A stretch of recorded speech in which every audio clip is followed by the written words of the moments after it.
Um dia na história, com Carlos Bastos. Mr. Gorbachev, tear down this wall. I have a dream. Aqui, posto de comando do movimento das Forças Armadas. É fazer a conta. Houston, we have a problem. Yes, we can. And now for something completely different.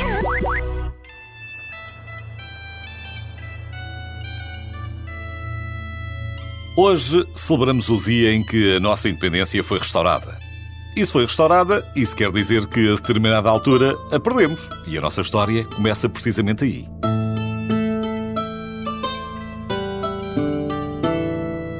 Em 1578, morreu sem honra nem glória Dom Sebastião em Alcácer Quibir. Dom Sebastião bem tinha sido avisado que a aventura no Norte de África era um perigo, os ganhos, a qualquer nível, seriam sempre poucos, mas a perda, em caso de tragédia, poderia ser brutal, porque o rei não tinha descendentes. Ora, como qualquer jovem com a cabeça cheia de sonhos de glória militar, ele não quis saber e resolveu partir-se na sua cruzada contra os mouros e, evidentemente, não foi sozinho. Levou consigo a nata da nobreza, ou seja, os futuros líderes de Portugal. E a tragédia aconteceu mesmo, em Marrocos. Dom Sebastião morreu em Alcácer Quibir, solteiro e sem filhos, e sucedeu-lhe o seu velho tio-avô, o cardeal Dom Henrique. Como é óbvio, o cardeal também não tinha descendência e já com 66 anos, antes que fosse tarde demais, resolveu reunir as cortes para escolher um sucessor. Surgiram vários candidatos, mas os três principais eram todos netos de Dom Manuel I e, portanto, todos sobrinhos do cardeal. A saber, Dom António, o prior do Crato, Dona Catarina e Filipe II de Espanha. Dom António era filho de Dom Luís, mas era filho bastardo, e isso parecia ser um handicap difícil de ultrapassar. Já Dona Catarina era filha legítima de Dom Duarte e era casada com o Duque de Bragança, mas era mulher.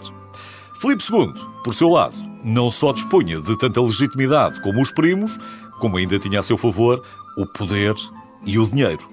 Vale a pena recordar que Filipe II foi um dos melhores monarcas espanhóis que conduziu os Nuestros Hermanos à sua época mais gloriosa, o século de ouro. O seu império era tão grande que nele o sol nunca se punha. É uma expressão que às vezes se usa com alguma liberdade, mas no caso dele era mesmo verdade. Curiosamente, o sangue português sempre foi motivo de orgulho para Filipe II, que era neto, como já vimos, de Dom Manuel I. A filha de Dom Manuel era Dona Isabel, que graças àqueles casamentos que eram negociados como tratados, se tornou a rainha consorte de Espanha, mas que sempre ensinou ao filho a nossa língua e o amor pela cultura lusitana. Portanto, Filipe II moveu as suas influências e foi escolhido pela nobreza e pelo clero. Apenas o povo ficou do lado do prior do Crato.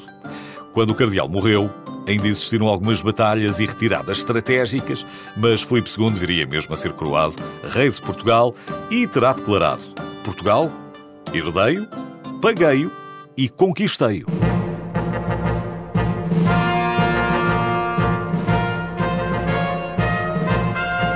Começava assim a dinastia filipina com Filipe II de Espanha, o primeiro de Portugal. Há quem diga que a perda da independência não se deu exatamente aí, porque Filipe prometeu respeitar a autonomia portuguesa e mais uma série de privilégios, usos e costumes. Prometeu e cumpriu. A história já seria outra com Filipe III e particularmente com Filipe IV e o seu ministro todo-poderoso, o Conde de Olivares. Portanto, ano após ano, a relação começou a deteriorar-se e surgiu uma corrente cada vez maior que sonhava com o regresso de Dom Sebastião, assim como uma espécie de Messias que viria salvar Portugal. Como sabemos, o desejado não voltou, mas em 1640 apareceu o Duque de Bragança, o Duque e mais alguns amigos conspiradores.